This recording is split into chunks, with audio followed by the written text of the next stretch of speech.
into, and we should have thought about that from the very beginning, is a shakedown cruise. So all of the boat learning, you know, over a long period of time about being aboard and all the different systems, we're learning a lot. We're having to do a lot of on-the-spot repair work. That adage about cruising being, you know, doing work on your boat in exotic places is spot on. So we've already done engine fuel line maintenance. We've already done air conditioner maintenance. We've already done water pump maintenance. So, and that's just in 3 days. And so we are learning a lot. And I guess you just should expect that. Shouldn't be frustrating, even though it feels frustrating when it happens. It should be taken as a learning experience, which is how we're trying to take it.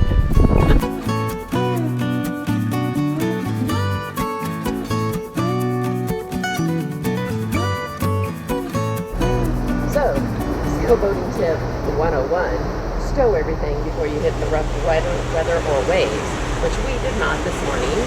And this was our water for today. It fell, it has a little hooks in the side, water went all over the salon. So now we have nice wet floors. We got a clean boat. Which, like Greg said, we now have a clean boat. So we know this, we're not that novice, but we didn't need our own knowledge. So, 101, stow everything. We made it back across the Gulf Stream, and we're getting ready to head into West Palm Beach, and this is what we're sharing at the entrance with.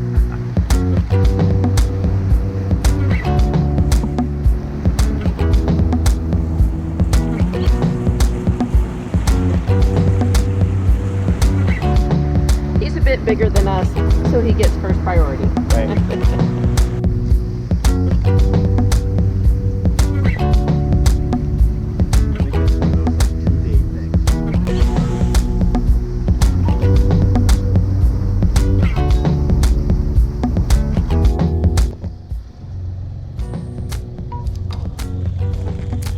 Daniil? Where's Daniil? Right there. Right here, baby. Come here. He needs to see you. The officer does. Hello? I don't think it's connected. He shoots the text. Chad, you'll probably be next. Hello, this is United States calling.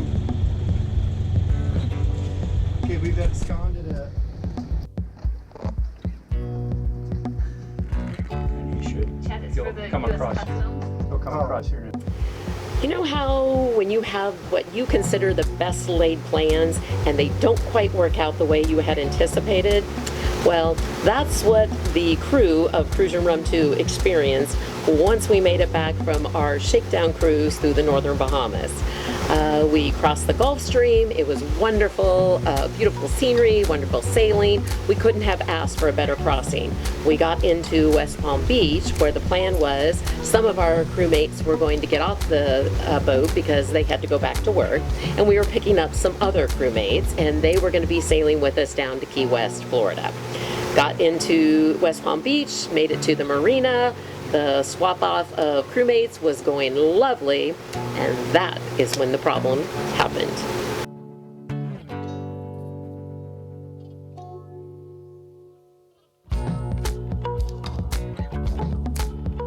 Morning, we get the boat ship shape, everything's stowed away, we have our coffee, they come and fuel our boat up, Greg has the engines running, and I decide at the last minute we need one more bag of ice. So off the boat I jump, go to the marina office, I pay for our ice, and I walk out, and there's probably about 6 or 7 stairs. Take one step down, next thing I know, I am tumbling down the stairs. Started at the top, made it to the bottom, and I didn't walk. As I landed, I looked down, my leg was going this way, my ankle was going that way. Wasn't a good sight. So everyone that was around immediately runs over, can we help? Are you all right? And I'm like, no, I'm not all right. I need help. So I send the one young girl to the office. I tell her, call 911. It's obviously, I'm going to have to go to the hospital. And the other gentleman who came to help was our gentleman that had fueled the boat. So he knew where my boat was. So I asked him to please go get my crew, because this was not good. So, of course, by this time now I have a crowd. Everybody's showing up. I'm laying there. It didn't really hurt. I mean, adrenaline's a lovely thing. It was all right, but it was starting to kick in. So as I'm laying there, the ambulance crew arrives, and unfortunately, they had some new members who were training on their crew. And the first little trainee comes, and he's going to be my guy. Doesn't really know what my background is or anything about me, and starts with the whole thing. And some good things, I guess I should mention. This could have been really bad. I didn't hit my head. I didn't break anything else. I scraped myself up a little bit, but there's a lot of really bad things that could have happened, and they didn't. So in that respect, I was pretty lucky. I mean, I had a broken or a fractured ankle, but that was about it I had. So they start doing all this stuff. They're gonna, put something on my neck. They're gonna do this, and it's like, no, I'm fine. It's my ankle. The ankle is the only thing. So I have my foot up, and he keeps trying to reposition my leg and the foot, and of course that's not comfortable. So I keep refusing. So we have this little tug of war going back on, and finally the gentleman that was sort of a head of crew sort of reminded him, position of comfort. So that started it. Got my IV right off, and then I notice, and again, this is just a nurse talking, he has bubbles all up and down the tubing, so I'm flicking the tubing because I don't want that going in my body, and he's kind of looking at me. Tried to push a drug that I was like, yeah, I would prefer that not be pushed. It was morphine. Now the pain is starting to kick in. Now I'm starting to get a little, intense. So anyway, we get through all of that. They're thinking, I wish you would just be quiet. I'm thinking, I wish the morphine would just start hitting.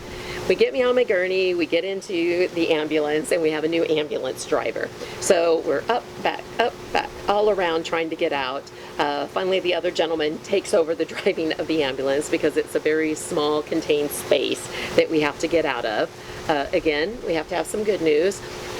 One of the top orthopedic hospitals in West Palm Beach is probably, I don't know, 1.5 miles, 2 miles from us. So that's where we elected to go, obviously.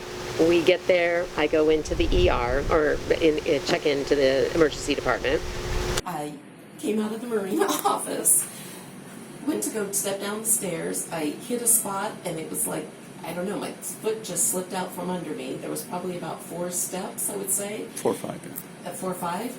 And when the foot went out, my ankle turned because the momentum, I was going down the stairs. So I fell down the 4 or 5 steps, landed, and as I landed, I looked at the foot, and I saw it was at the odd angle. And so I just rolled into it, didn't touch it, put it up on the leg, and asked them to call 911 and get you guys from the boat. Yep. Not a good day. And it's obvious that I'm going to need surgery. So the crew elects to postpone their departure to Key West. They're going to stay for the day. There was some discussion about us just canceling the rest of the sail, taking the boat back home, hanging out there, but we decided we're not going to fail at this. It's, let's go. They're going to take it on. I'll do surgery. Greg stayed with me through surgery.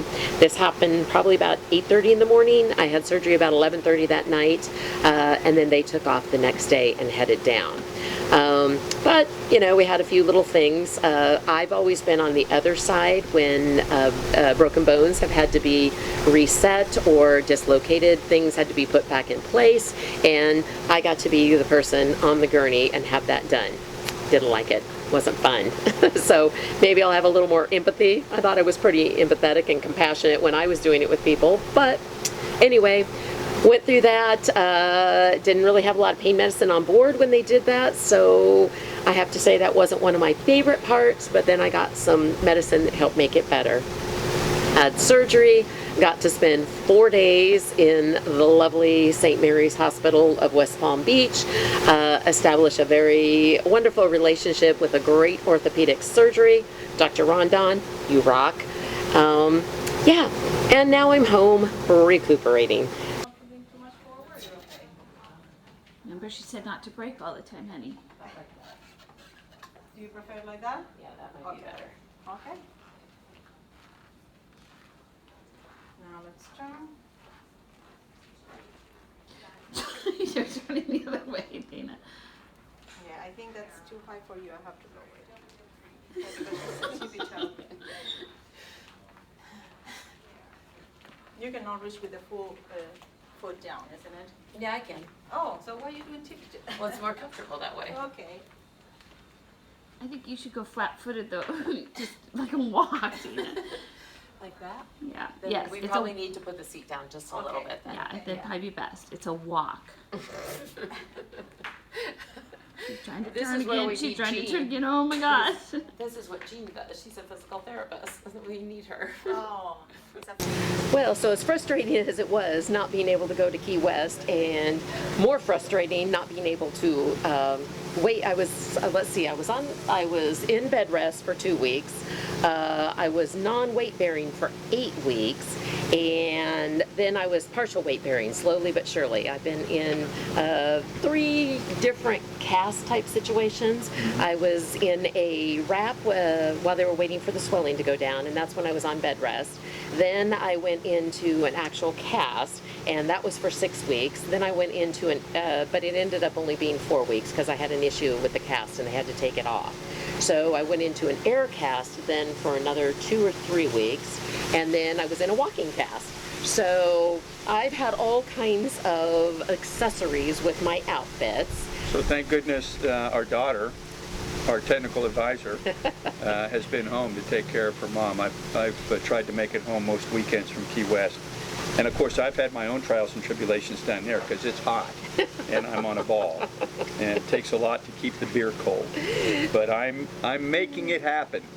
My sister was very gracious, and she postponed her life and stayed with me until our daughter could come home to be with me, because obviously I couldn't drive, and I just needed some assistance. And we have a wonderful support system here, amazing friends. Everybody stepped up. They brought food, they bought books, activities for me to do. So if you had to have something good come out of it, I got to spend more time with little Tiki here, which was kind of nice, because he's not on the boat with us yet, but that will be coming in the future. We're just not there yet. So in the meantime, I've got to try to find us a slip down there, because the marina that we're in there at the Navy base doesn't have a slip available for a catamaran our size.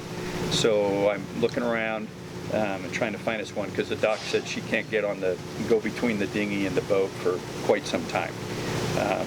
Plus, I'd kind of like to have shore power, and have I mentioned cold beer and ice and stuff like that. So I guess it's official. We're somewhat foo-foo sailors. We're not minimalists, let's say, on this cruising We're not the adventure of Pardis for sure.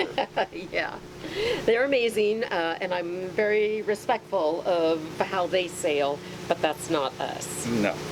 So that's kind of the story of how I remained here at home and did not go with the boat on down to Key West. Yeah, and that was kind of, we planned for so long to come steaming up the fairway there into NAS Key West, and so it was kind of tough not being able to do that with her.